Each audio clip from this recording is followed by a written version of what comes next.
Le médecin vous a donc expliqué qu'il fallait rentrer dans la chambre et que vous aviez 5 minutes pour trouver cette erreur. Masque sur les yeux, casque sur les oreilles, cet agent de l'hôpital se retrouve immergé dans une chambre virtuelle. Sa mission, si elle l'accepte, trouver les erreurs sanitaires. Alors ici, voilà, elle portait qu'un gant alors qu'elle ne travaillait pas. Et en plus, elle téléphone. Vous avez gagné. Actuellement, les gens préparent une chambre des erreurs avec un vrai lit.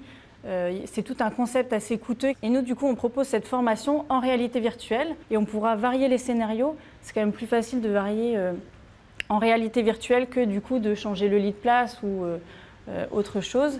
Une formation assurée par une société rennaise dans le cadre de la journée de l'hygiène des mains.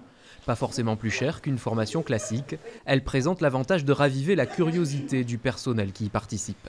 C'est la première fois que moi je fais une formation virtuelle et on voit vraiment les erreurs qu'on pourrait faire, qu'on pourrait être censé faire.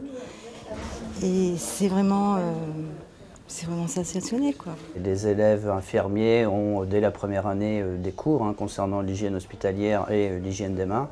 Mais après, évidemment, en fonction de la charge de travail, des fois on peut ne pas effectuer les gestes, on va dire, dans toute leur rigueur. Donc il est important de faire chaque année effectivement un rappel. Éviter la prolifération des germes reste le souci numéro 1 du personnel hospitalier.